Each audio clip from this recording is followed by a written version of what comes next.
And welcome back to the rDNA podcast. Trevor says, Buenos dias, senor.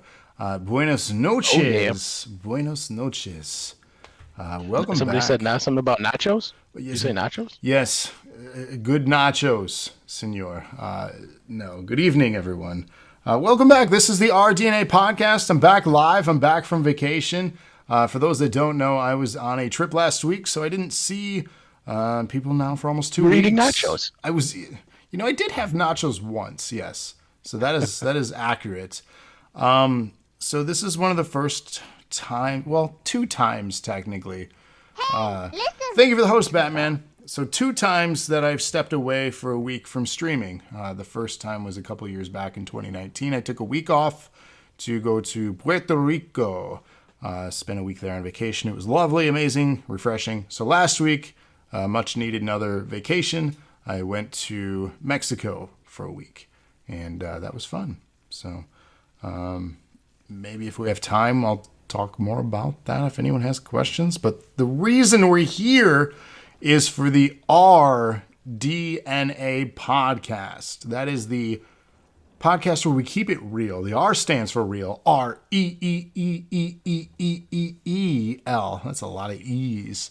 But really, it's just real, like the film reel, because we keep it real, film reel style. Anyways, we're going to talk about not 1 tonight, but 2 movies, double feature.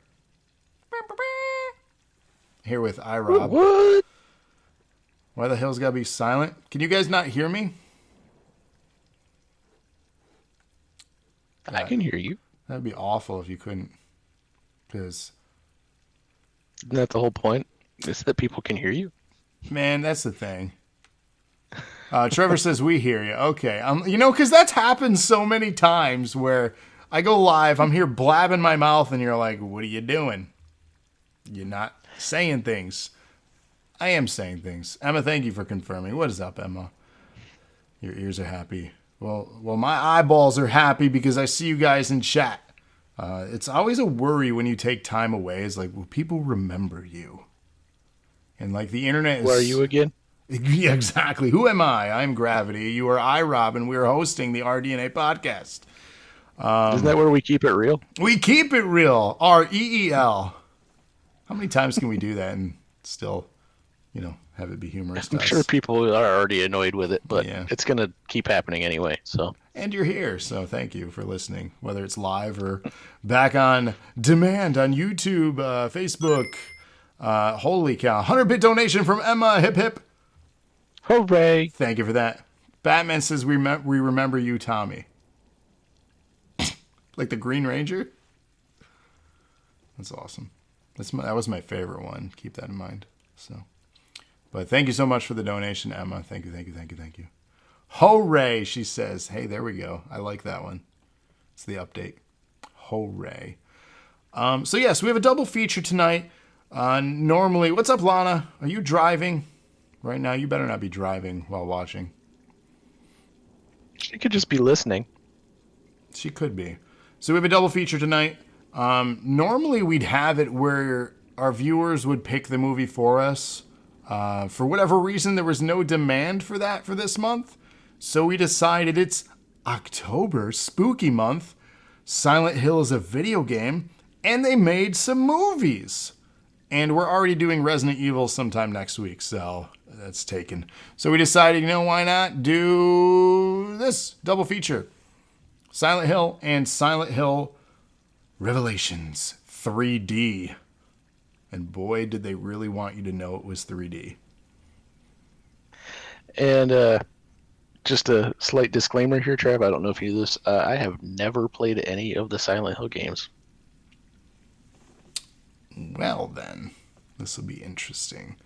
In all honesty, they're loosely adapted from the games anyways, so I don't think it is a requirement to really gain much from playing them. However... Well, I remember from talking to you, because you did like the game, and just from us talking, you had talked about differences, so you'll be able to expand on some more if needed. But Yeah. Trevor says me either none of the games or the movies. There's 2 movies. Batman says, cool, I saw the movies before playing the games. Trevor asks also, he wants to know, is iRob using a booster seat? That's why he's above me. Normal office chair. Normal office chair. So there you go. It may, but it's one of the ones you can adjust the height, so you can take that as you will. He might be boosted a little bit. Just a little. So... Was it Piquito? A little bit. Anyways. Let's travel to Silent Hill. The year is 2006. I don't want to either. The year is 2006. So development began in the early 2000s for this particular film. They tried to gain the rights for quite a few years, finally obtaining rights from Konami, who was the developer of the Silent Hills franchise. They were then given a budget of $50 million to make this movie. And they did well with the budget, I think. There's some really good aspects to this film where we're going to touch on that during our review. And keep in mind, this is a double feature. We're reviewing both Silent Hill films. So Silent Hill was released April 21st, 2006 in Canada and France on the 26th, and then worldwide following that. We'll get to the sequel, Revelation, after this. I'm going to break down the plot, and then we're going to talk about things as we go through this. And then if you have notes, please stop. I just recently rewatched them the past 2 evenings, so I'm just going to kind of go off of what I thought on my recent rewatching for my most recent I will opinion. admit I didn't rewatch the first one because I've watched it a lot. So I kind of know that one. I did rewatch Revelations last night, so that one's fresh. Fresh in the mind. Rose De Silva and her husband Christopher are deeply disturbed by their adopted daughter Sharon's constant sleepwalking and nightmares about Silent Hill, a town in West Virginia that was abandoned in the 1970s due to a massive coal seam fire. Against Christopher's wishes, Rose takes Sharon on a trip to Silent Hill to find answers.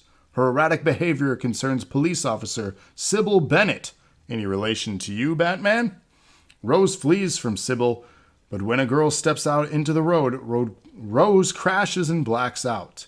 Waking up sometime later, Rose finds herself in the foggy dimension of Silent Hill and realizes that Sharon is missing. So immediately, the intro sequence is kind of, like with the whole nightmare and the waterfall thing. Immediately, I'm taken out of it by the poor acting. That's something that just kind of took me out of it. Thunder says West Virginia. Oh no. So I didn't fall in love with the character acting immediately. It seemed, I don't want to say forced, but just awkward. But when they do get to Silent Hill itself, this is where the movie actually starts to kind of turn up the fun factor. It begins to proceed like you're in an amusement park ride or a horror house, a haunted house. Not to be confused with a horror house. I said horror house.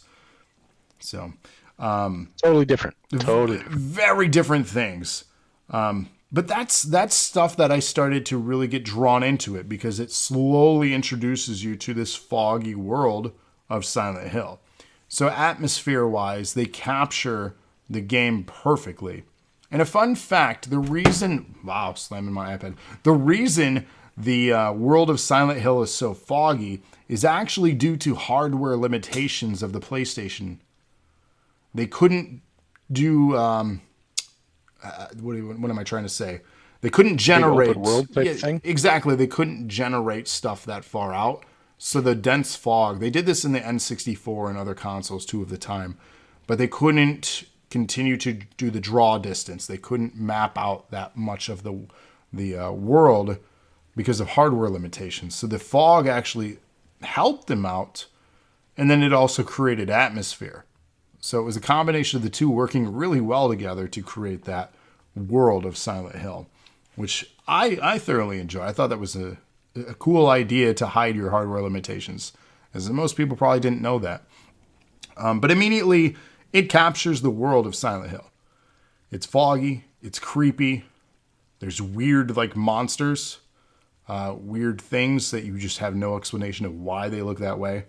And again, it's just like kind of getting slowly brought into a scary, like, haunted house. And that's what I enjoyed about the opening sequence after we get introduced to the child and the family. I mean, what are your thoughts of that? Like the setup of it all? Oh, obviously, like, because I probably better, like, the beginning scene, don't remember it.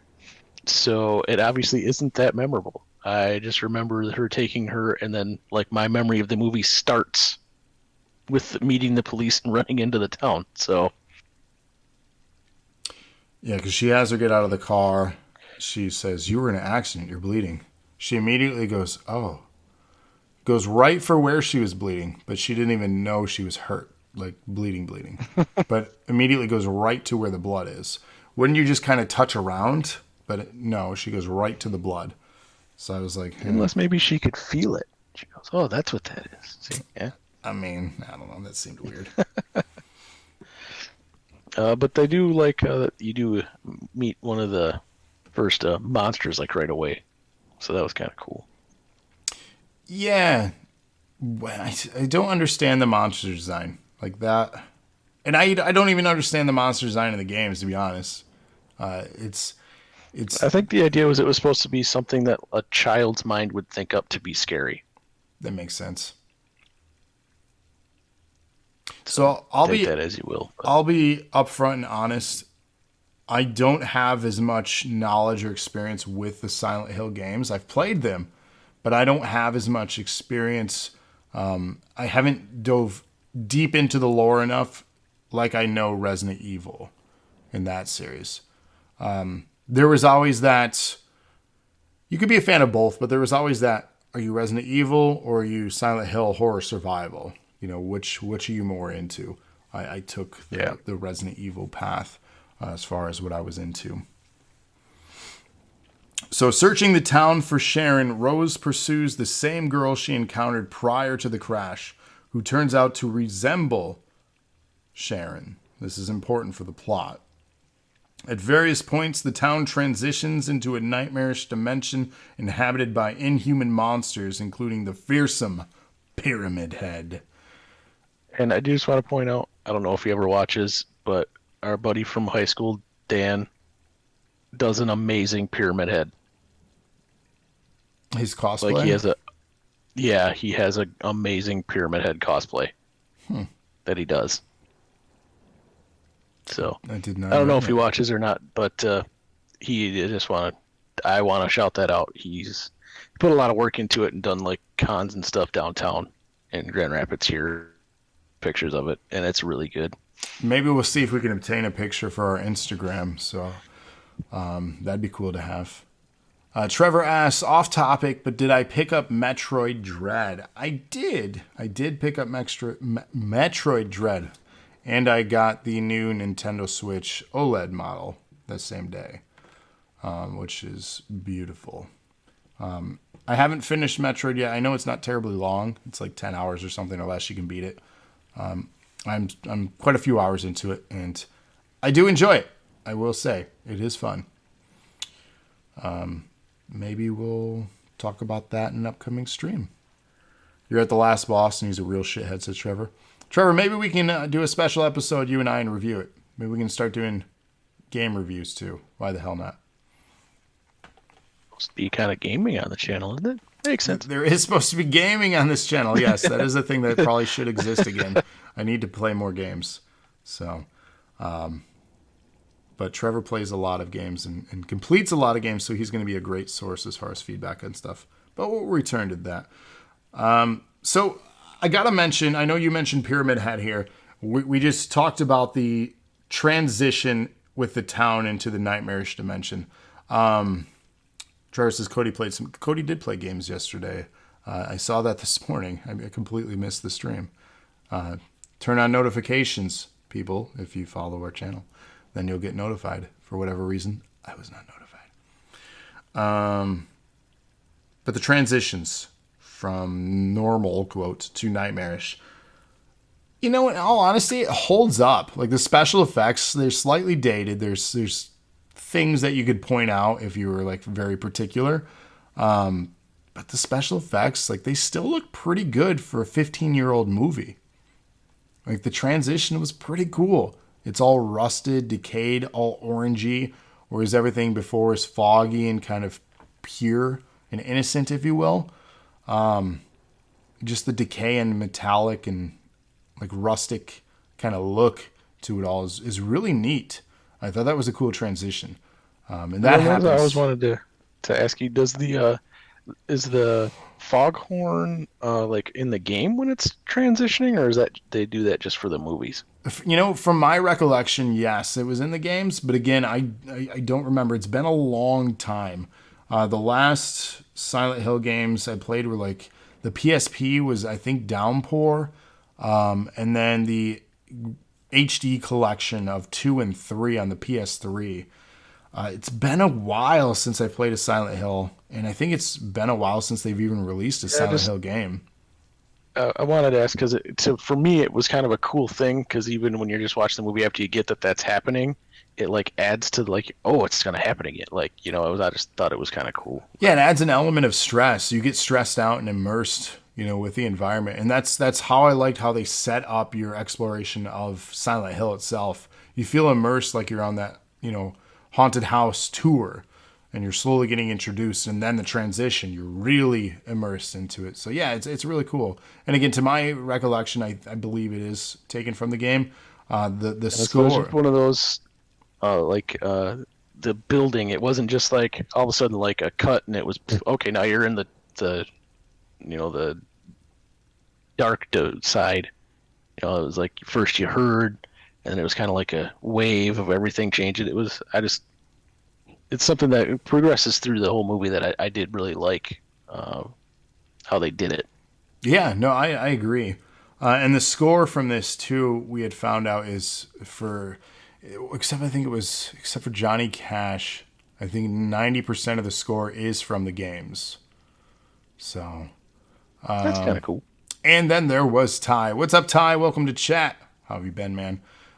Trevor says, I know you guys already reviewed it, but you did watch Squid Game on Friday. Thank you for the host, Ty. And Trevor enjoyed Squid Game. Have you watched Squid Game yet, Rob?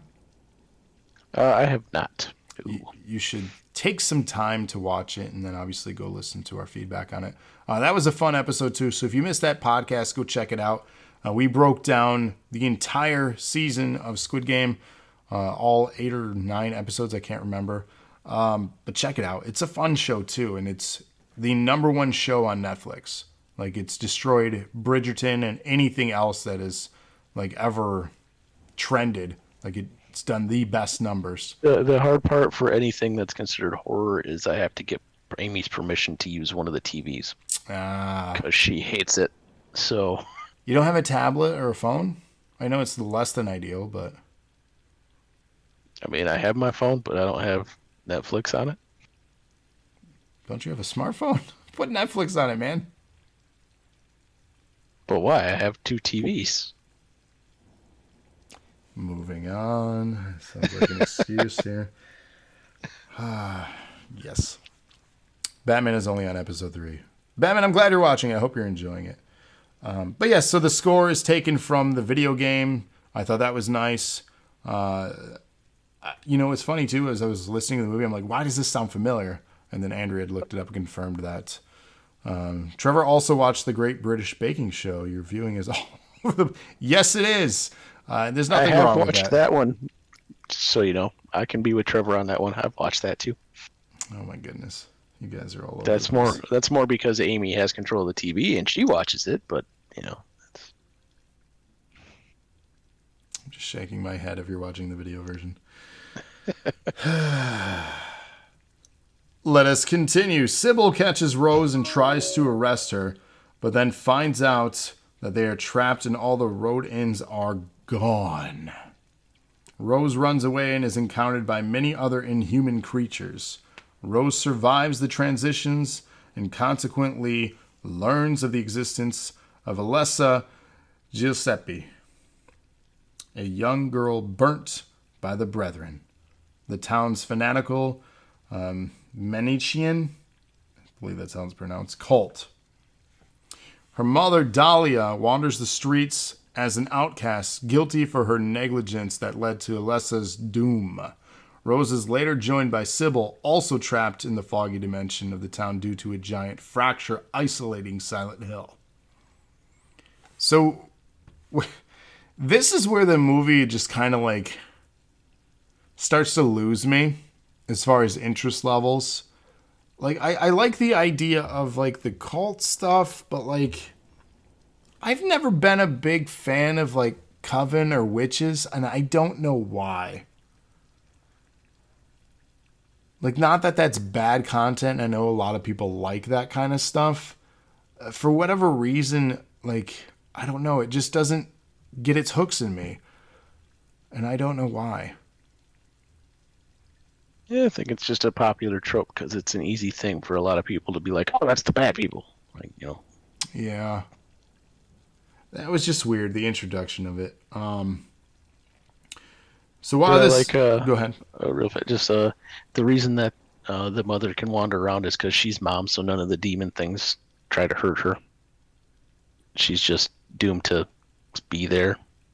Well, she's stuck for what she did and everything. Like, it's just, I don't know. It's weird. Meanwhile, in the real world, yeah, but because go ahead. No, go ahead. I don't want to jump ahead. I was just gonna say, but she explains it that she's safe in the darkness because she's mom. So none of the things try to actually hurt her. She's just there and has to deal with it. And I mean, that's just your existence. Like, it's strange. But it's just strange. So in the real world, Christopher searches the abandoned town with the policeman. This was neat editing too, because you're having situations where they're in a spot in the transitioned Silent Hill, but then in the real Silent Hill, they're in these same spots looking for them while they're right there, but in the transition version. So this alternate dimension of this existence, right? I thought that was neat. Also, just because it popped into my head, one of the few movies where Sean Bean does not die. Well, yeah, that he's in. That's true. Andrea Lana says, "Mother is God in the eyes of a child," and they mention that multiple times in the movie. Like, that's like an important thing to think about. So yeah, that's mentioned quite a bit. So they search the abandoned town with the policeman Thomas Gucci, but their search is in vain. Upon finding a photo of Alessa, Christopher goes to the orphanage where Sharon was adopted. Gucci appears, revealing he lived in Silent Hill and saved Alessa from the fire. He encourages Christopher to end his futile search and go home. So they said, you shouldn't be here. Obviously, it's unsafe. The fires are still burning beneath Silent Hill. That's why it is the way it is and abandoned. So that's how it's explained, the existence of that place. Fun little trivia. They got the idea from a real town that's in Pennsylvania, actually. Like the coal burning under the town, so you can't live there. Yeah, so Andrea Lana loves to look up facts, and that is one of the things that she had found out as well and had shared with me when we were watching the film. So that's kind of interesting and kind of scary when you think about it, that that's still like a thing. Trevor asks, Andrea, did you see they're releasing a Titanic Lego set? 9,090 pieces. Yes, actually, Mikey posted that online, and he's sounded like he was interested in purchasing that for himself or having someone help fund getting that. That would be fun to put together. You gonna stream it? You know how long it would take? That would take, yeah. Thank you for the host, MX. Trevor says, I'd love to put that together. Yeah, that would take a while, though, but it'd be fun. Personally, I love putting Legos together. Behind me here on camera, if you see me, there's the CRT and NES. That's actually a Lego set. I had a blast putting that together. That's one of the biggest sets I've ever put together, besides Atticus's Nintendo Mario stuff. So, like, that stuff is cool. And he's got more stuff coming too. Spoiler, he's not like he listens to this, but his birthday's coming up. He's got 2 more sets coming. So, which I'll end up putting together, and I'm okay with that. However, he might actually put it together this time himself. He's gotten really good with that. You should see some of the creations he's done. Got a bunch of them for Emmy. She loves them. So yeah, Legos are fun, man. That was one of my favorite things as a kid, was putting Legos together. Trevor loves Legos. MX says, what did I walk into? Titanic Lego, that'd go down well. Aha, I get it. You get it? It'd go down well to Titanic. Batman's got jokes. That's good stuff. I think we got it, Trent. You can move on. I know. I like that. I'm going to sit on this one. I'll never let go. Was there room on the door? Like I said, I'll never let go. Anyways. For 5 minutes. Jack can kiss Rose off the door this time. Emma says, Lurkin, just watching Attorney. What turn are you watching? What's on TV these days on Twitch? What else are people doing on Twitch? I don't know. People play things. Anyways. Silent Hill.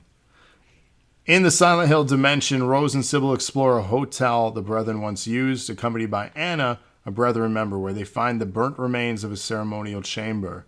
Rose also encounters the girl revealed to be an aspect of Alessa. When the town transitions into the dark dimension, Rose, Sybil, and Anna flee to an old church, but Pyramid Head emerges and flays Anna alive. Some cool stuff here. Like, Pyramid Head was pretty menacing. Some real cool stuff. Like that sequence. And it was all because Anna she had to stay out to throw rocks at the mom. Yeah, why would you do that? Because it's what stupid people do. I don't know. I don't know. This is the aspect of Silent Hill I do like, but it's ripped off from so many other things. You could compare it to Nemesis in Resident Evil. So the basically unbeatable giant that just lurks and slowly stalks you. Like, that's a fun thing in gaming. It's a cool thing in film too. I mean, it's a trope that's been done for how many years? The Predator. Like, that's another great example of this menace that you don't know how to defeat. That's one by one picking you off and then hanging you up, in trees. Like, Predator was a sweet movie. Cool concept. I think you just like Arnold. Get to the chopper. No. Trevor asks, Pyramid Head related to Pinhead? He might be. MX says, who you calling a pinhead? You, Pinhead. Jeez, a lot of love in chat. You guys are so friendly to each other. I forgot what this was all about. It's been a minute. That's something in our... I want to do some of those in our horror talks. The Hellraiser movies. I liked those, actually. There are so many. There are so many. We don't have to do all of them. We don't have to do all of them. What ones you want to do? The early ones? Definitely the early ones. I will admit, even as much as I liked them towards the end, they got dumb. Yeah. Real dumb. Well, there is a show called The Graveyard Shift where we discuss everything spooky, so I think that fits the criteria, wouldn't you? That's kind of what I was hitting at. I'd like to do that for one of those. So. I think that should be a thing. On an upcoming episode of that, we're going to be talking about the Halloween franchise, as well as talking That's about... your favorite, isn't it? One of. Because Michael Myers is your favorite, like, big bad, isn't he? The Shape? He's one of... You know, it's the mood thing. We talked about this before, years ago. It's a mood thing, because there's periods of time where I'm like, yes, Michael Myers, The Shape is fantastic. But then I'm like, I really like Jason. He's a cool villain. And then Freddy, like, you got to compliment the psycho of Freddy. MX says, did I watch the new one? I have not yet. No spoilers, please. I haven't had a time to. I just got home and 3 days ago, and I'm already back to work and training new people. So, I get busy.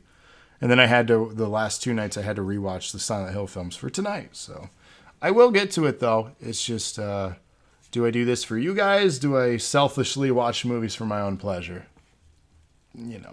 Why not both? At the same time? Yes. Pleasure others and yourself at the same time. That is not what I said. You're twisting my words. I'm putting things in your mouth. So you were what? See, here we go. Good Lord. Good Lord. Back into Silent Hill. Back into Silent Hill, yes. Unless people want me to just watch the Halloween movies, then you could stare at me. I'll stream just my reactions to the movie. It's so stupid. I don't know. That's a thing, though. People like that. I don't understand it. Who am I, though? Who am I to judge? It would be boring watching you watch a movie because you just sit there and watch it. I would, too. That's it. I have like, oh, look out. Silence for the next 40 minutes. He's dead. I'm hungry. My butt itches. People would laugh at me because you laugh at me if we watch movies because I am notorious. Jump scares get me every time. You do. You jump. Bad. You jump during movies. I've laughed at you many times. Yes, you have. I laugh at myself, but it's still a thing. I'll look at him like, that made you jump? Idiot. MX says, wear mirrored aviators so everyone can see it. Yeah. Seeing like it seems like work then. Then I have to wear sunglasses at night. I'm not Corey Hart. Like, come on, guys. That's a reference over so many people's heads, especially in this chat. The only one that might get it is Trevor. Anyways. This is why our podcasts are like 4 hours long. You know that, right? Because we get distracted. Easily. It's just about nothing. Like, we're so off topic. Just hold a controller, pretend it's a game. Yeah, that worked, I think, once on Twitch. Never again. Not for us, but another person streamed a UFC pay-per-view and pretended to play the game. It's funny. Christabella, the high priestess of the Brethren and Alessa's aunt, suggests a demon knows where Sharon is. Her followers lead Rose and Sybil to a hospital, claiming the demon is in the basement. Christabella sees a photo of Sharon from Rose's locket and brands Rose as Sybil as witches due to Sharon resembling Alessa. Sybil fights the Brethren members, but Christabella orders them to violently beat her. Yeah. This leads us to one of my favorite sequences, not only in the games, but the film. It's weird that I enjoy this, but I do. Rose enters the basement, but she is barricaded by a group of weapon-wielding nurses who appear to be almost completely blind due to their disfigured, covered faces. I think that's like a very popular character just in general from the games. Why is that? Because it's easy for certain people to do the cosplay for that and try to look sexy at the same time. So it's cosplay that has made that popular. Well, and most people that enjoy these type of games probably resemble me and you and might like a sexy horror type character, maybe. Guessing.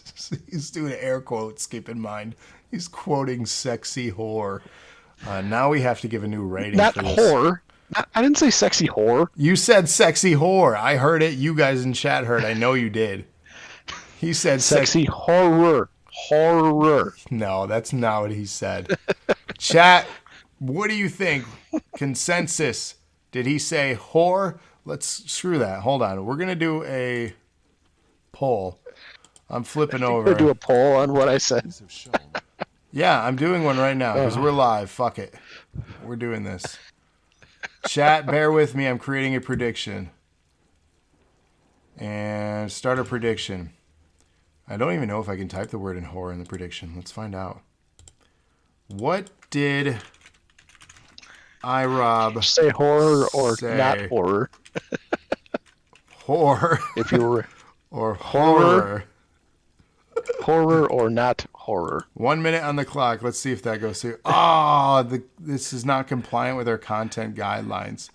So do the horror and then say not horror. People will know what the other one is. I'm doing not horror or horror. 1 minute. There we go. It let me do that. It wouldn't let me say horror. I should probably. Does that surprise you a lot? It does surprise me. There we go. We're doing the poll on. Yes, Trevor. Twitch is going to ban us. You know, we got this far. Screw it. You know, if this is our demise, we're done. I don't. You know, it is what it is. We had a good run, That's guys. all right. We had a good run. I don't know if you had noticed it, Trev, but just in the wrestling chat for Naw, I had referenced because people were saying things about Sting, and I said, well, all we need to do is beat somebody up with a bat. And Facebook banned that comment and said if I said anything else that violated it, I would get like the timeout for that comment in a wrestling chat. Well, yeah, it's not within guideline. They don't know you're cosplaying and doing pretend time with the guys. I didn't even say I was going to do it. I was referencing Sting beating people up with a baseball bat in the 90s. They don't care. They're recognizing something. Well, yeah, just so that didn't happen. By the way, I got a don't do that from Facebook. Did you guys vote? Did anybody vote? I don't know. 100% said not horror. So you said the naughty. I didn't, but that's okay. If it makes everybody else happy, you can think that I said the naughty. Oh, man. Trevor says, I think Cody got banned for something like that as well. So there you go. You're not the only one, Rob. You're not the only one. Back to the horror nurses, as Rob so put it. But that's why I think that they're popular because, spoiler, they're in the second movie too. Let me delete this. Return points. There you go, guys. Thank you for participating. But yeah, so, and it's just, I know that it's a very popular character from the games, so. The horror nurse, right? The horror nurse. Horror. Scary. How about scary? Then there's nothing that. That's why I say spooky, because I don't want people to get it twisted, because they will. Because when I start advertising, you're going to come watch the horror show that I do. Like, excuse me? Spooky show. Is that better? People are like, what do you do? I do a horror show. Thank you. Spooky. You might get some people that are coming that would be disappointed when it's just the spooky. I'm sure they would. They want their nerd cred back. Good God. We're way off track. We're so off track. This is a bad. This is bad. Anyways, the nurses. Although light and sound attract them, and iRob, Rose manages to sneak through them, inadvertently startling them into attacking each other. You know, Andrew Lana says she'd watch that. Of course she would. The nurses or the... Never mind. Let's keep going. So, here's the thing, like... Is it considered contortionist, like what the nurses were doing? Like, how do they do the things they were doing? Because it's a thought up from a child's brain to be something scary? I'm not saying like the idea, but how are they like able to move and do the things they do, like realistically? Because they got professional dancers to do it. Okay, that makes sense. That was impressive. Like, because it's not CG. That was real. Well, as it was CG and I was fooled, but it looked pretty real. So. Yeah, I think it was real with just, they're doing some of the quick camera jerk type stuff. That helps. The makeup looked cool. Like, everything looked cool. It was a cool sequence. So they attacked each other. She flees and enters Alessa's room. In a flashback, it is revealed that Alessa was stigmatized by the townspeople for being a, quote, bastard. Christabella convinced Dahlia, a formerly devout brethren member, to purify Alessa after Alessa was raped by the school janitor while attempting to hide from her tormentors. Christabella immolated Alessa during a ritual, but Dahlia realized what was happening and alerted Gucci.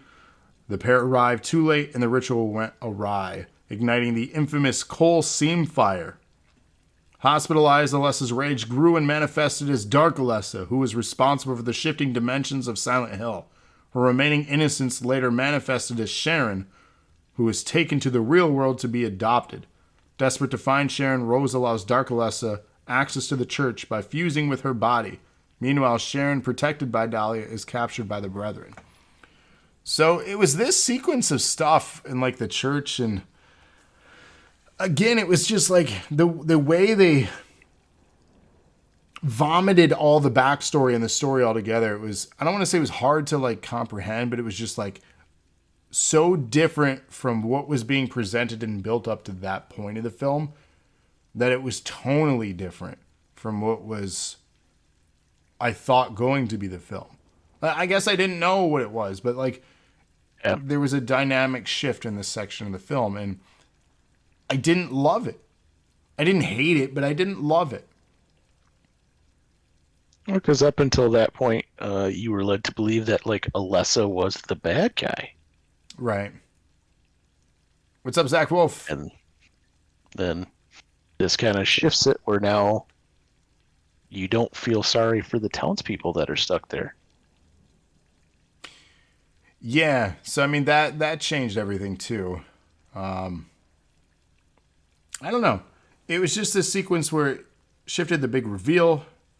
Lana says it was fine. It's fine. It's fine. That's my go-to. It's fine. We then have in the church, Christabella burns Sybil to death, which, man, that was pretty graphic. So again, like, this movie's 15 years old, but some of the special effects still remain pretty solid. Like, pretty graphic, pretty gruesome. Some of the blood splatter stuff was kind of dated, like you could tell. But, like, the burning alive sequence, that was pretty violent looking. So Christabella burns Sybil to death and plans to do the same to Sharon. Rose intervenes and confronts Christabella in regards to her crimes, but Christabella stabs her in the heart in retaliation. Rose's blood summons both the original Alessa and Dark Alessa, who bisect and kill Christabella and her followers, excluding Dahlia with razor wire.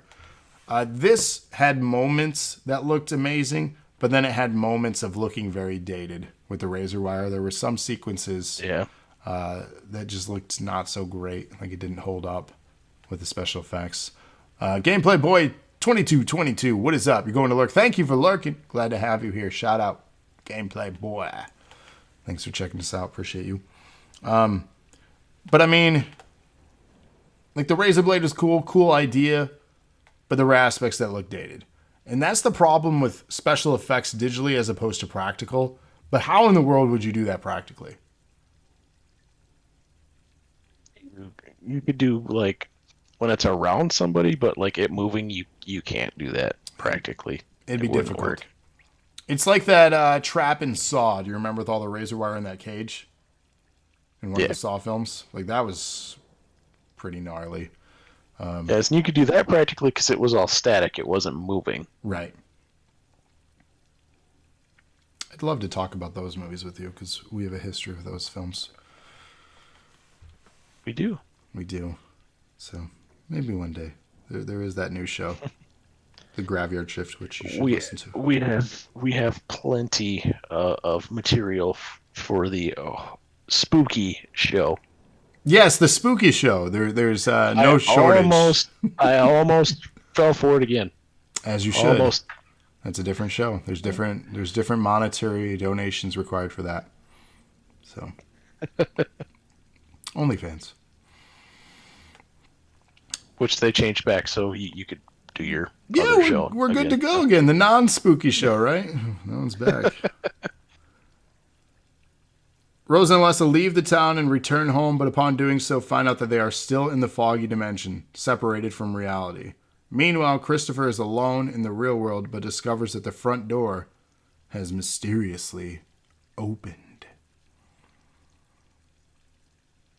So it leaves us on a little bit of a cliffhanger, if you will. A little bit. So, I mean, overall, like, the story, as Lana put it, it's fine. I didn't love the main story arc. I don't know what I would have done differently, especially being inspired from various source material of the Silent Hill games. I think they captured the essence of the world very well. The tone of everything, the spookiness of everything, the dynamic shifting of the dimensions was very well done, and again, still holds up pretty well today visually. The atmosphere in the first half of the movie is fantastic. The dread of being lost in this, small town. But I think the weakest part was some of the acting, some of the characters, and the story arc. Like, I didn't love it. But overall, it's worth watching. It's not a bad movie. So I think it's pretty solid. Shocking as far as I like this movie. I know that'll shock everyone. No one's shocked. But I want to point out, and I wish I could remember her name because I completely just didn't look it up. But the girl that played Sharon / Alessa is so great at being creepy in this movie. Like, creepy little girl when she needs to play that character. It's one of my favorite things of the movie itself. So it's Jodelle Ferland is the actress. She is an actress from Canada. She is, let's see, what is she known for? She is known for They, Silent Hill Case 39, Good Luck Chuck, Kingdom Hospital. She also had roles in Twilight, The Cabin in the Woods, The Tall Man, Dark Matter. So quite a bit of things on her resume of work. There's many more things.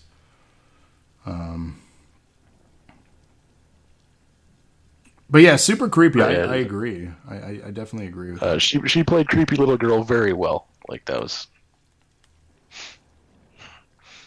as much as like some of the other acting might not have been up to par that you were talking about. Her being creepy was good. So now, like I said, the acting isn't like terrible.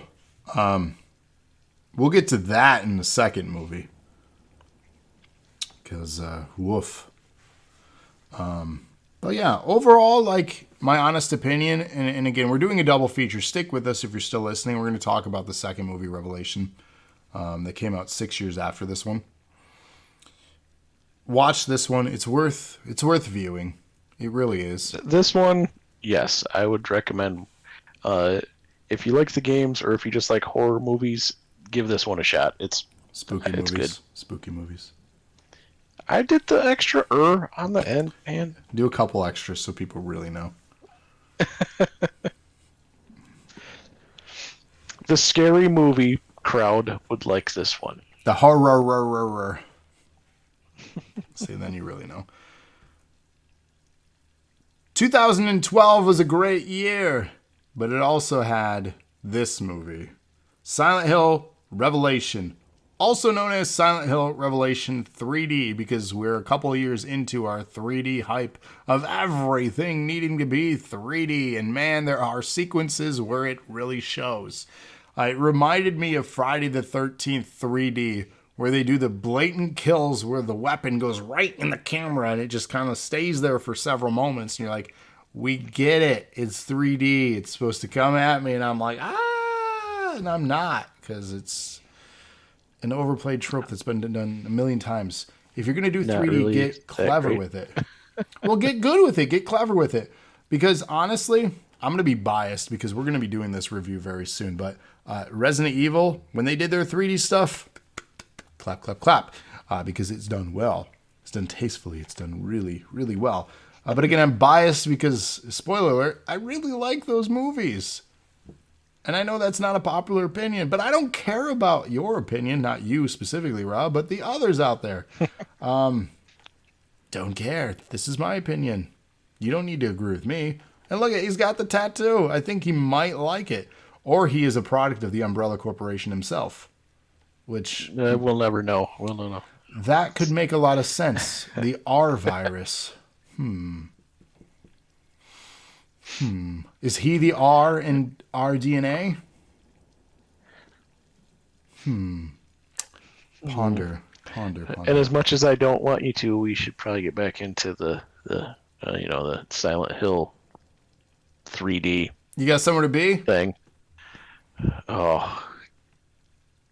Not right now. Nope, I'm here with you. Wouldn't want to be anywhere else. Good answer. 2012. October in 2012. Silent Hill Revelation 3D.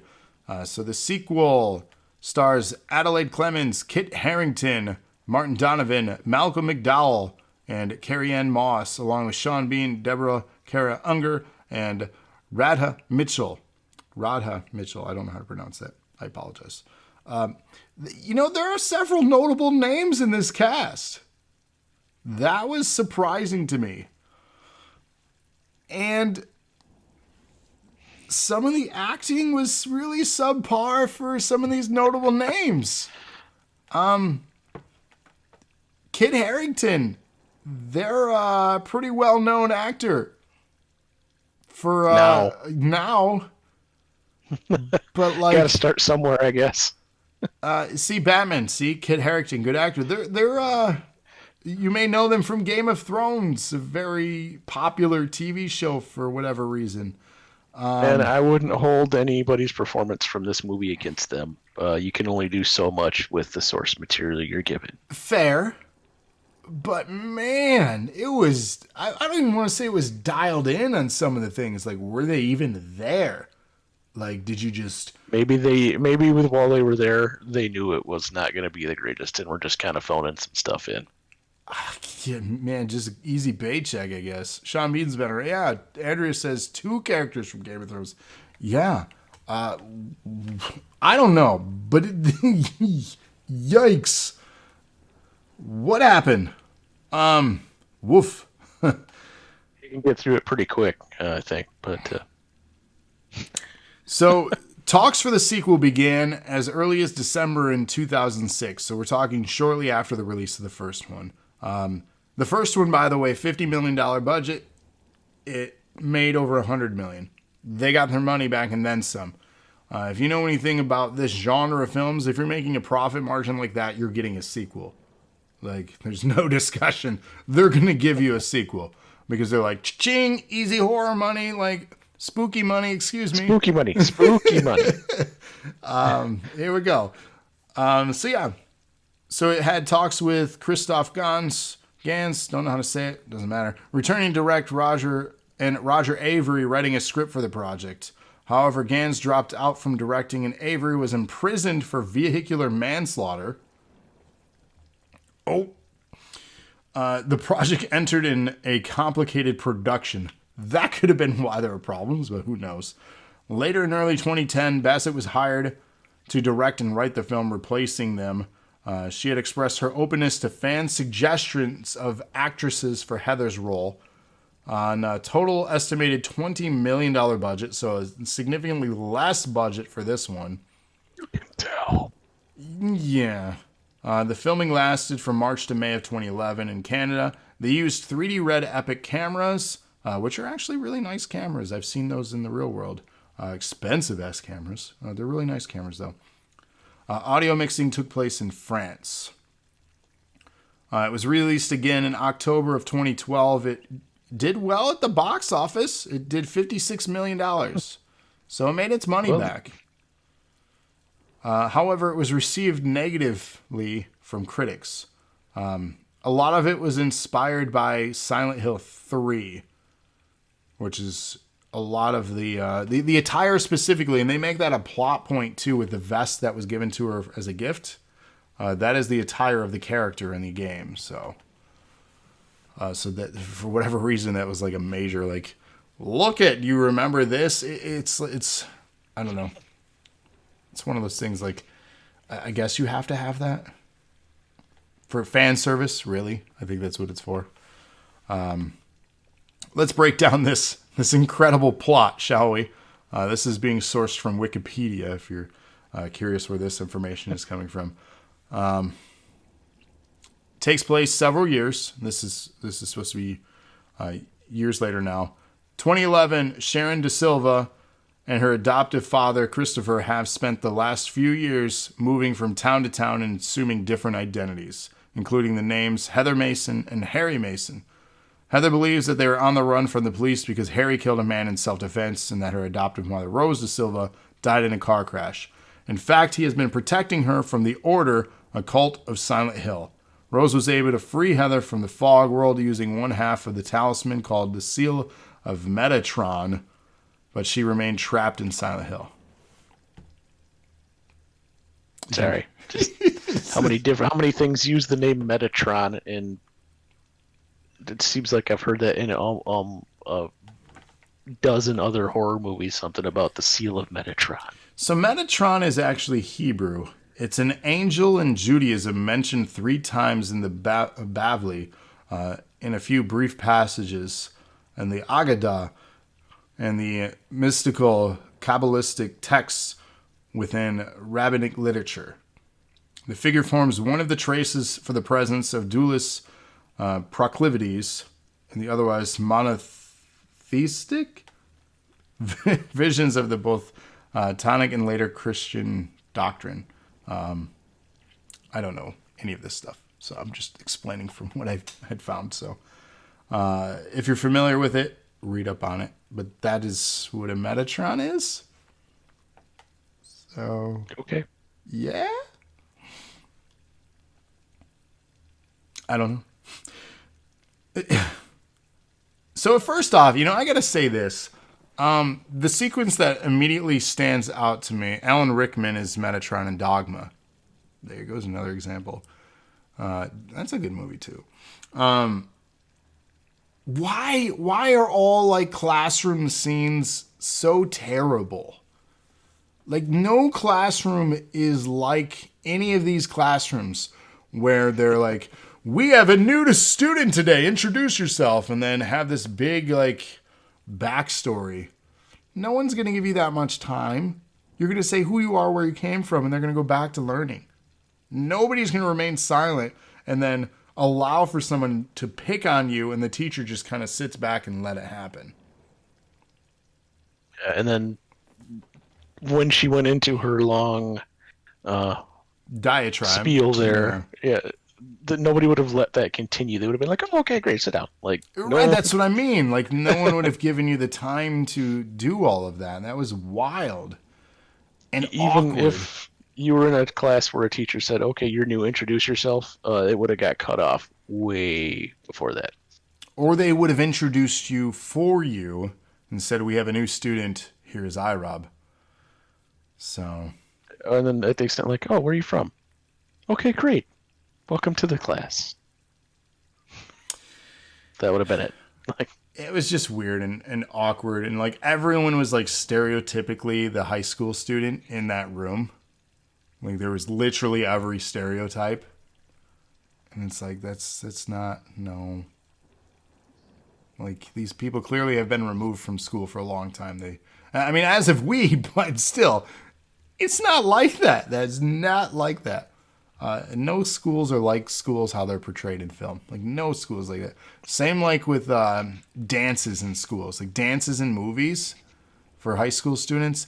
None of the dances in high school are ever really like that. No one has that kind of budget for the things that they have at the high school dances and movies.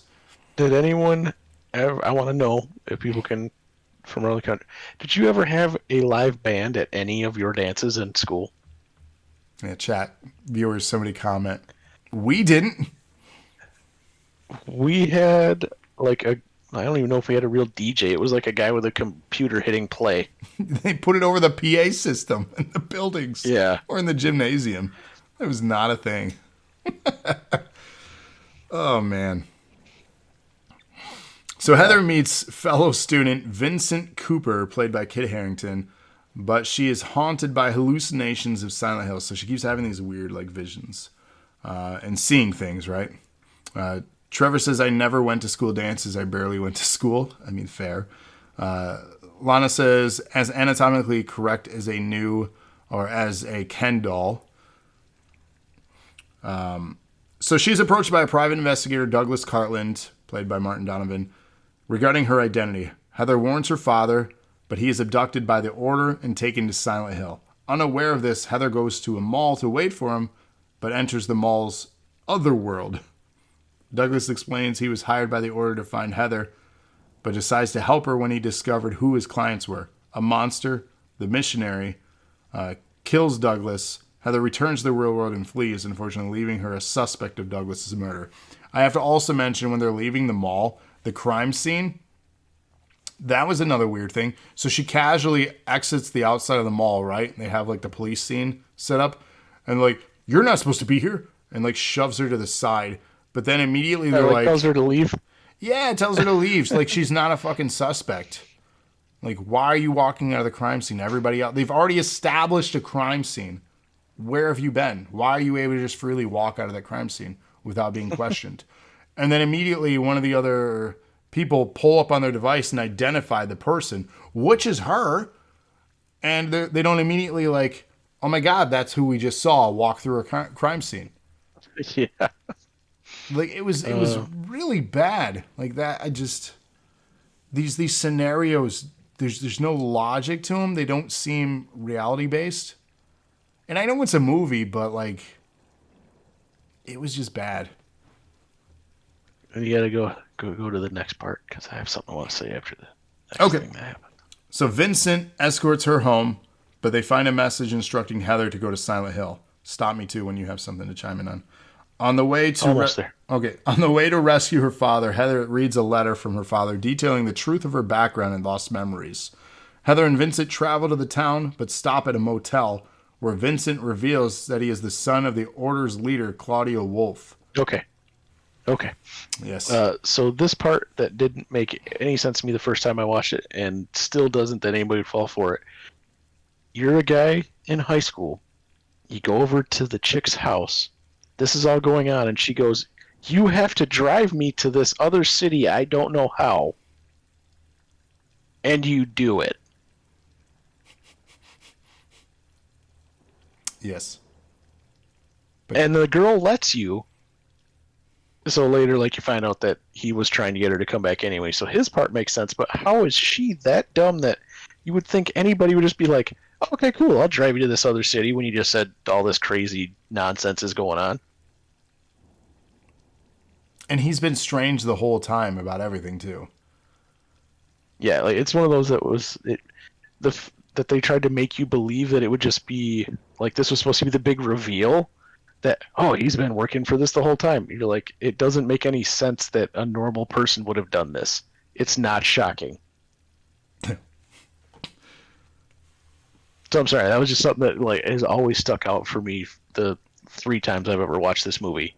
3, I'm impressed. I think like last night was my second time. I can imagine 3 times. Woof.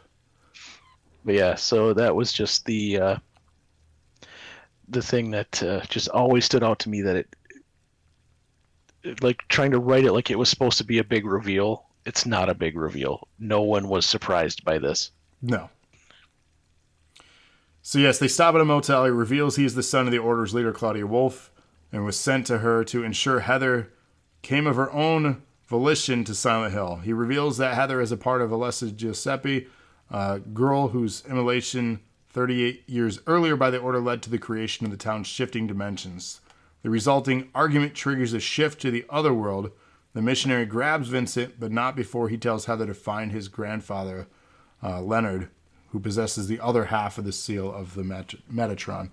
So his confliction confused me too, where he's like, his acting was terrible.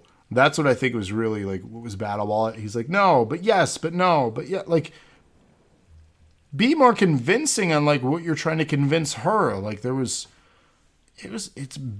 bad Maybe acting. it was because he was young, or he just knew he was acting in some hot garbage and didn't care. I mean, he started Game of Thrones this same time period. A pretty high-profile gig. Maybe he already knew he had that and was just didn't care. But I mean, I guess. But this is... I'm just trying to... This is still on your resume, though. Like, this is still part of your resume. You can't erase this. This exists. We're talking about it right now and questioning why you did what you did. You can't erase that. That is a thing you did. So, like... Not that I had a lot of respect for him. We've already talked about some of the writing choices that you just discussed. You can only do so much with what you got. I mean, I guess, but damn. Like, Heather ventures into the foggy dimension to find her father. She encounters Alessa's mother, Dahlia, who reveals that Claudia intends to complete the purpose intended for Alessa at her burning. After a ship to the other world, Heather finds Leonard, who, after informing her that the Seal of Metatron will reveal the true nature of things, fuses Heather's half of the amulet with the one he possesses and becomes a monster.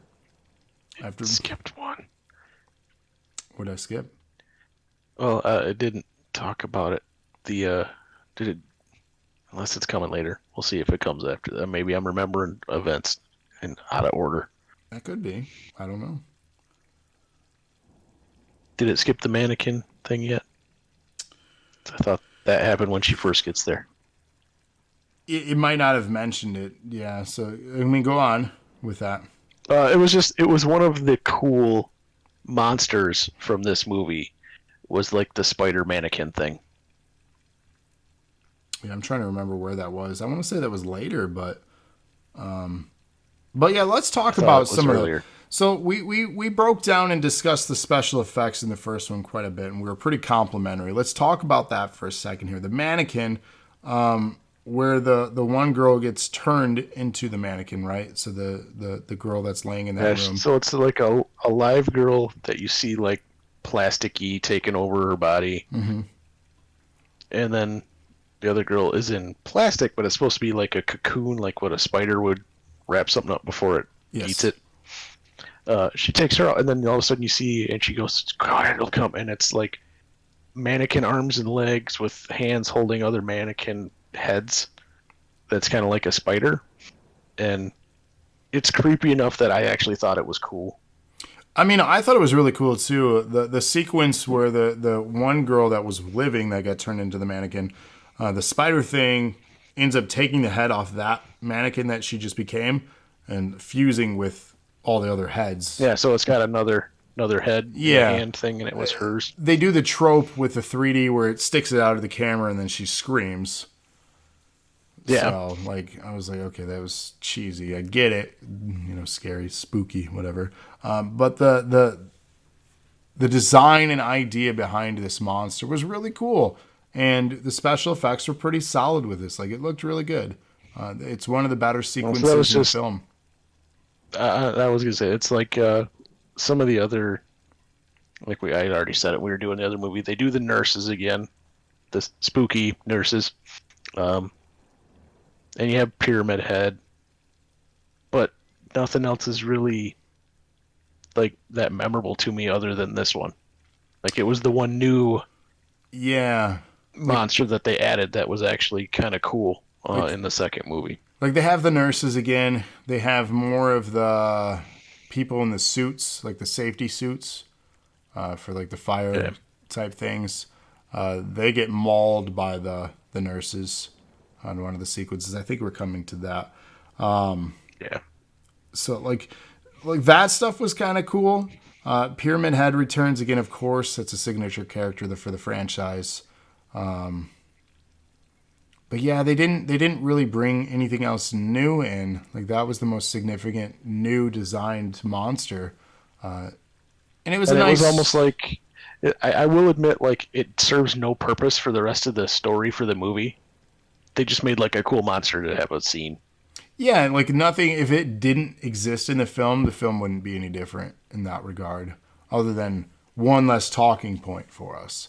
It doesn't change the course of the plot by any means. As you can tell by the plot you're reading, it didn't even talk about it. No, it's not significant to the plot. So, but I didn't want to skip over it because, like I said, that was one of my the cool things from the movie was that one little part there. Oh, so. I agree 100%.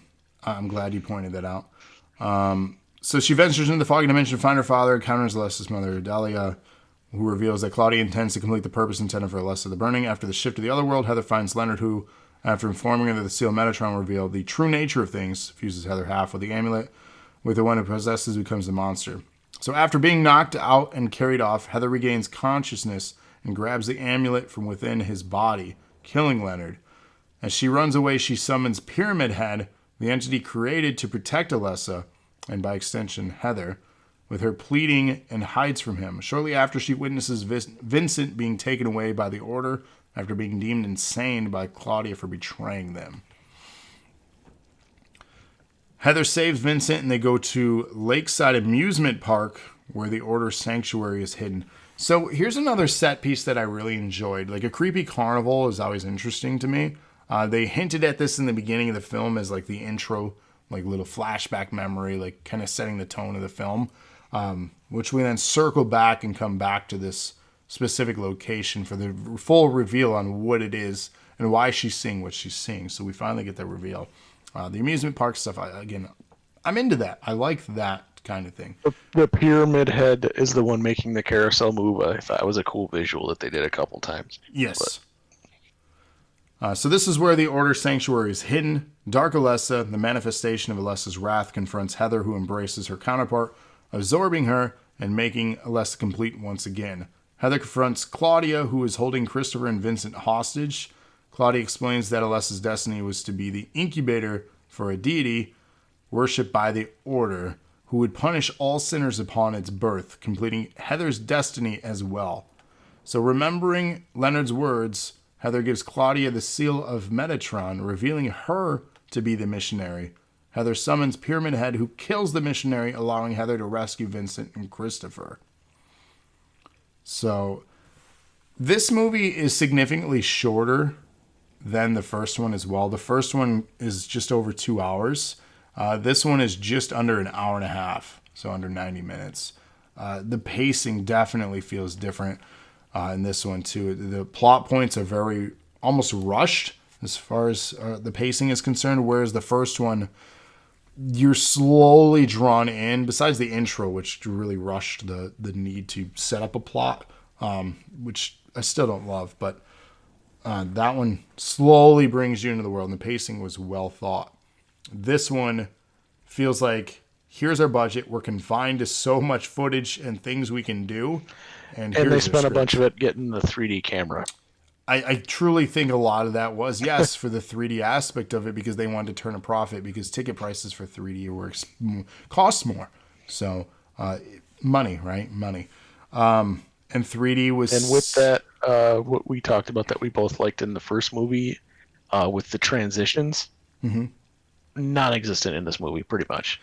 Yeah, they like, imagine that in 3D, where you could have done some really cool atmospheric shots with transitions. That was really missing from this film.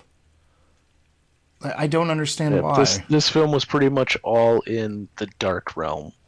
Dark realm, if you want, that's what they call it or whatever. Yeah. But we're going to talk about 3D some more when we get to Resident Evil, because there's some unique things you can do with 3D and these cameras. This movie didn't. They went for the weapon in your face and just traditional tropes of 3D to point out. And again, I compare it to Friday the 13th Part 3 with a lot of the kills. And keep in mind that was a different style of 3D. Concept still the same. still, popping out of the screen. Yeah. But like, I don't know. I don't know if it was just an inexperienced cinematographer and an inexperienced director.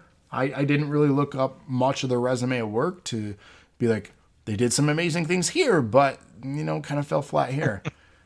I don't know a lot about them, which the director, Michael Bassett, what have they done? Now we're on the topic because I'm curious now.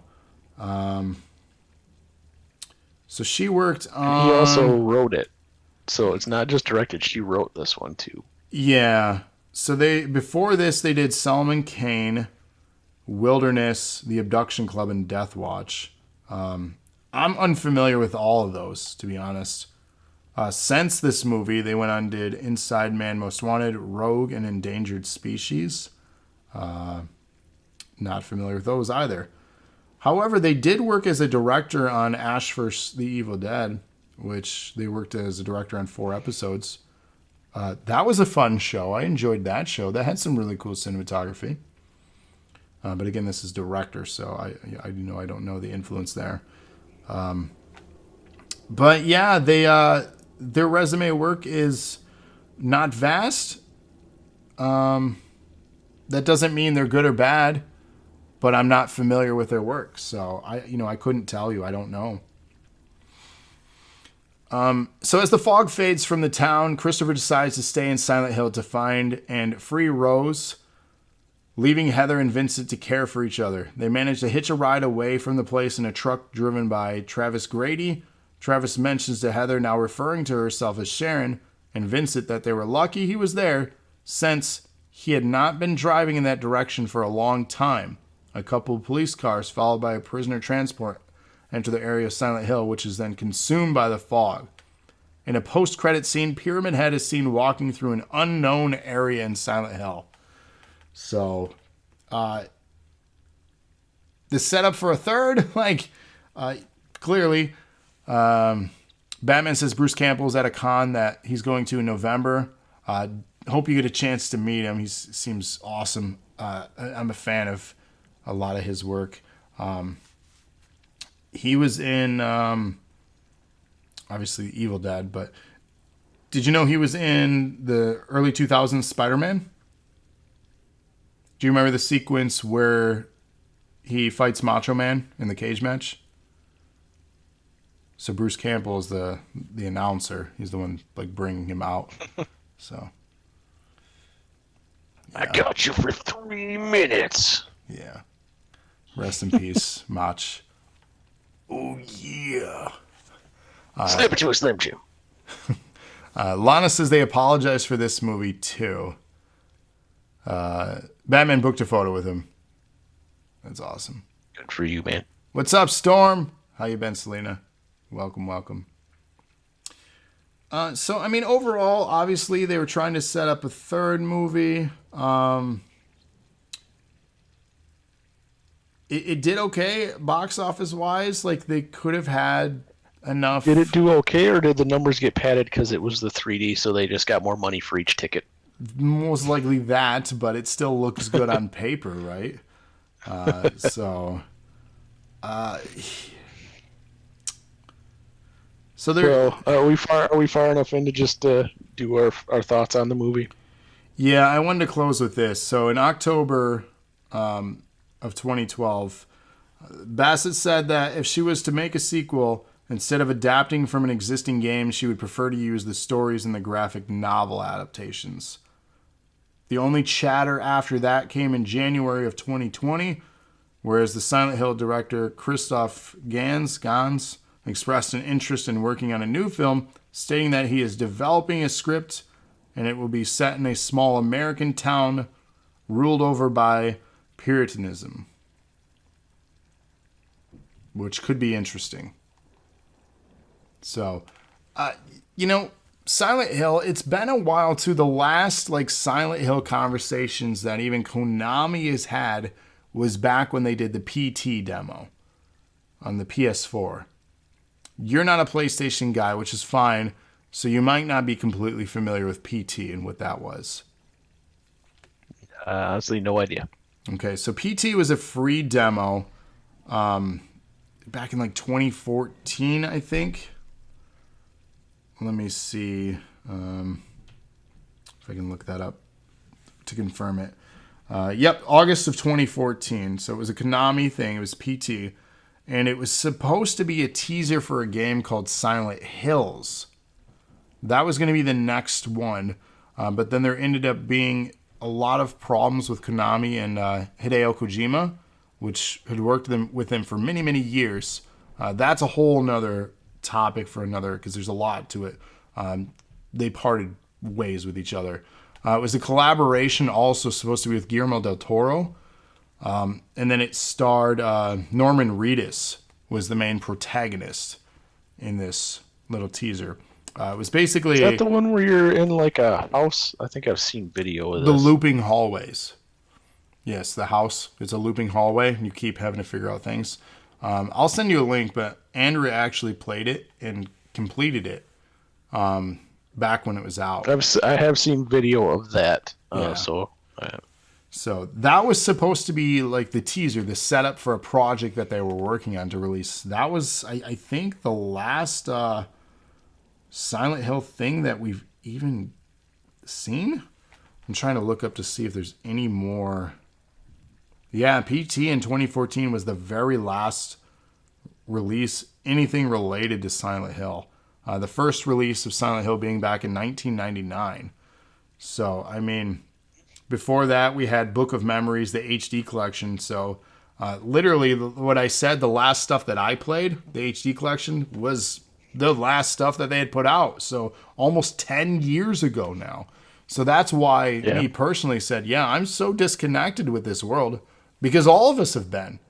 We've been begging to get back into the world of Silent Hill, especially with the resurgence of the horror genre being so good again and technology being so fantastic. VR being a thing now. Imagine Silent Hill in VR. Like, there's so many possibilities. I don't know if I'd want to play Silent Hill in VR. It would be pretty scary, and that's exciting. Might like try to run away from something, run into a wall. I don't know. I mean, that's possible. I wish it wasn't so disorienting for me, because I would love VR more. I can't play it for very long. I tried Resident Evil 7 in VR, and it was uncomfortable. Not the gear, but like physically for me, like I felt disoriented. I don't do well with motion stuff. But yeah, I'm begging. Please give us something, Silent Hill. There's rumor, I guess. I'm trying to see if there's any talks for the future.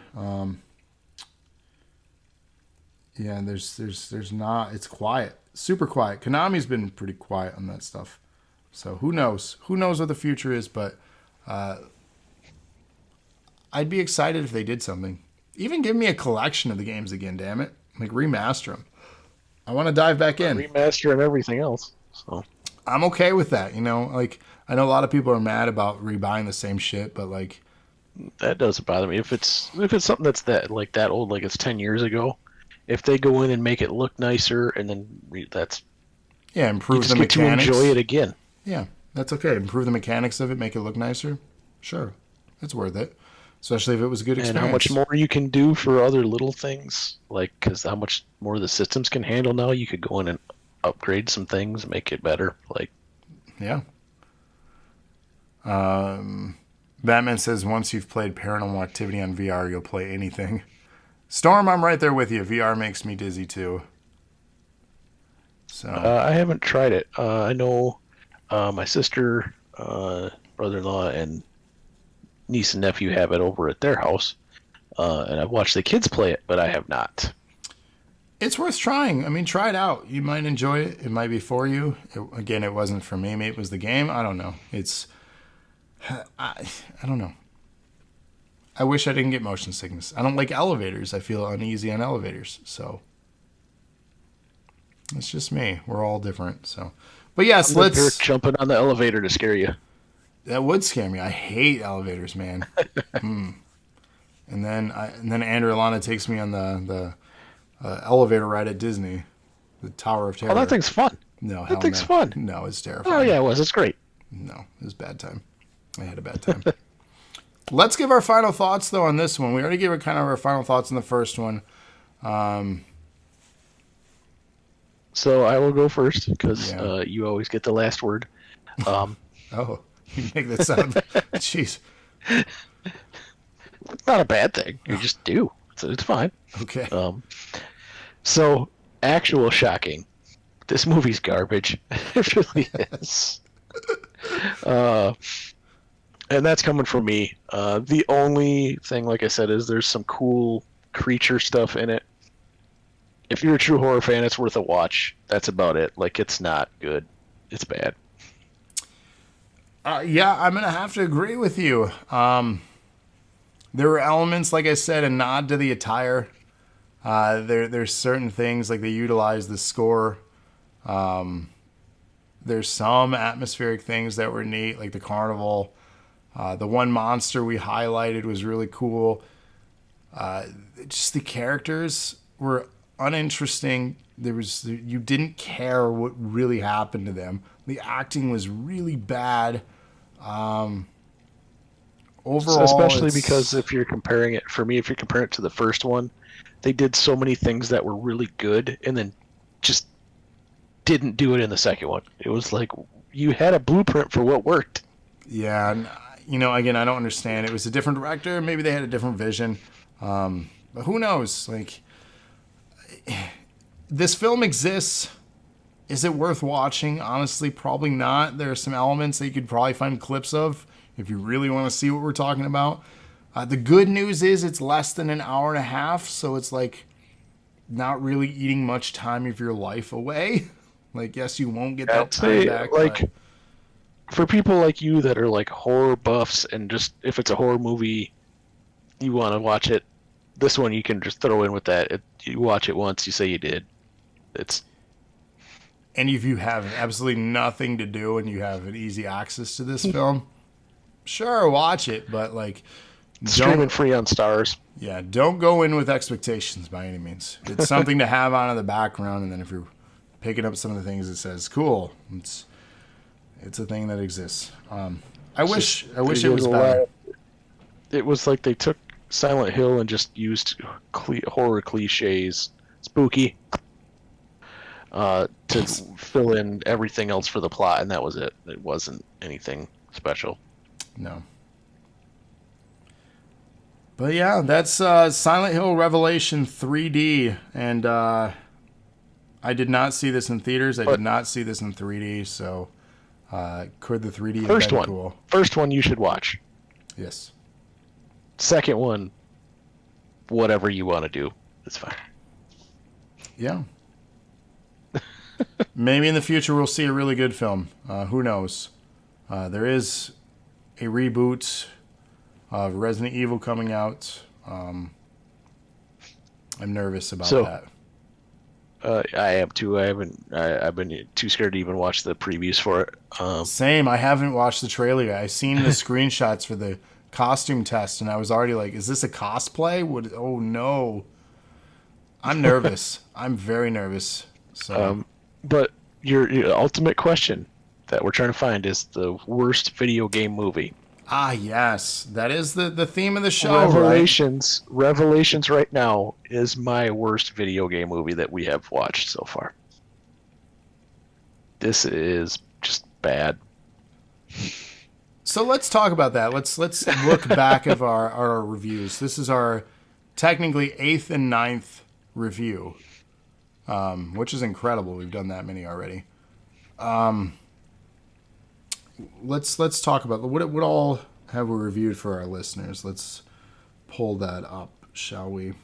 Let me do that real quick. Mortal Kombat.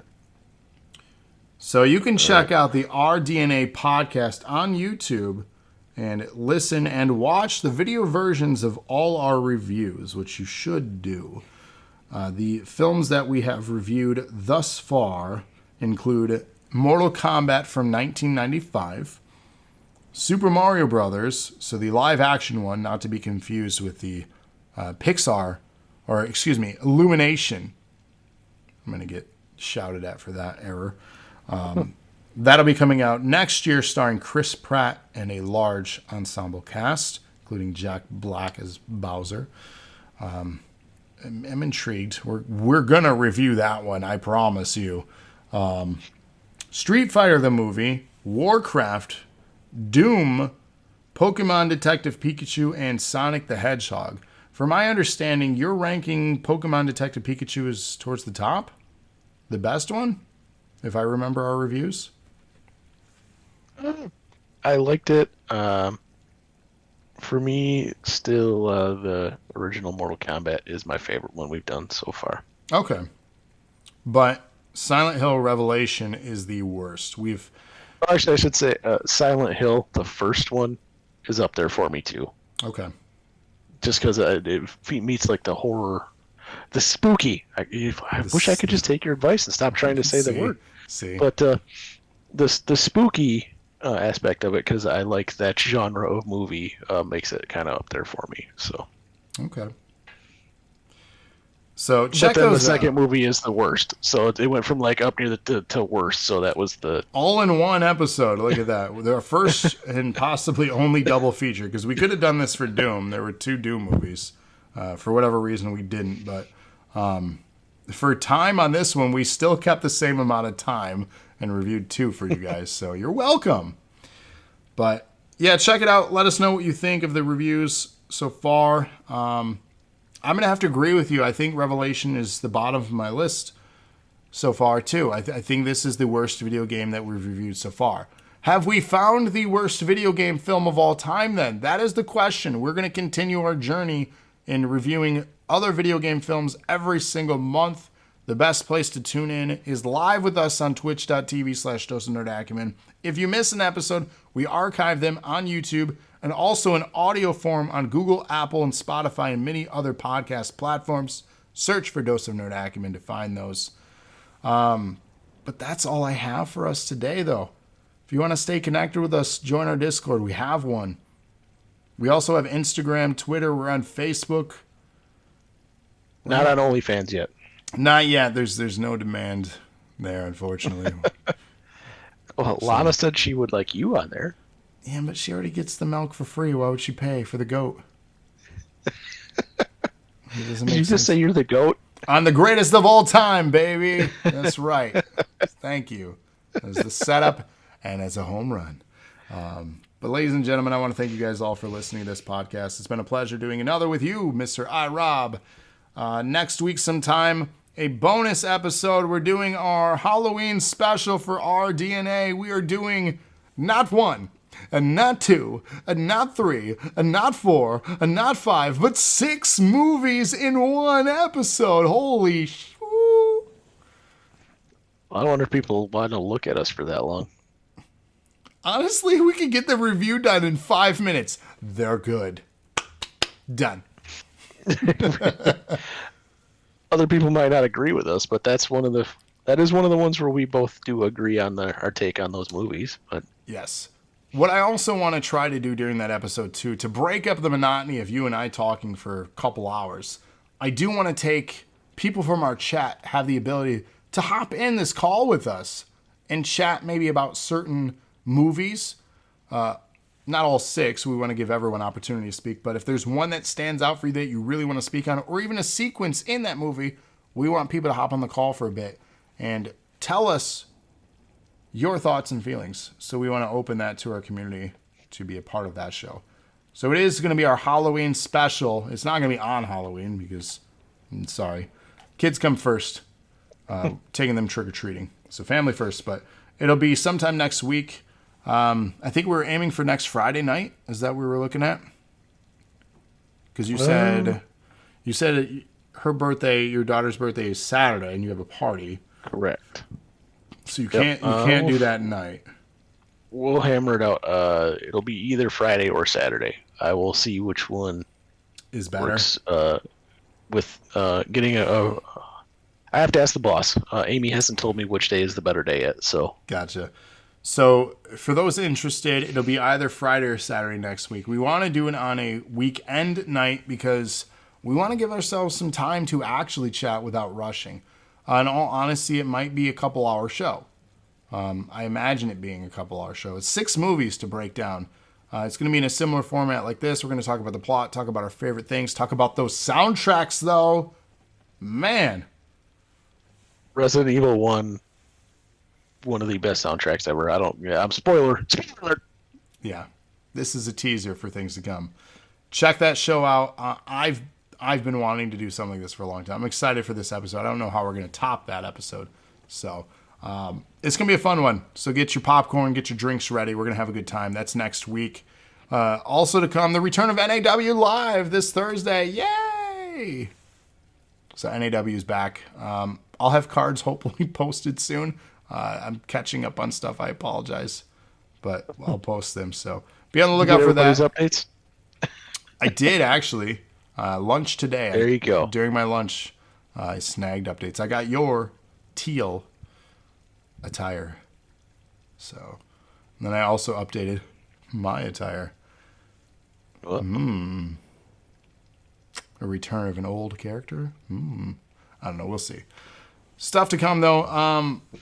Let's close this episode. We've been just blabbing. It's been fun. It's been real. It's been REEL, real.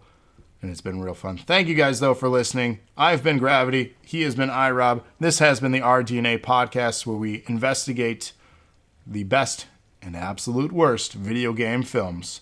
We will review them all. And then the show will end. Honestly, I don't know. We just wait, I guess, for more video game films to come out. Oh, hey! I don't know if we'll be able to catch up. Judas in my mind. Thank you for the host storm right at the end here. Thank you so much. But we are ending our show. Finally. I keep saying that. It's like I don't want to end. I don't want to leave Silent Hill for whatever reason. It won't let me leave. Is it foggy at your house? My brain's a bit foggy. Maybe that's why I can't end the show. But I will now. Thank you, ladies and gentlemen. We will see you next time. Take care. And good night. Stay spooky. Not horror.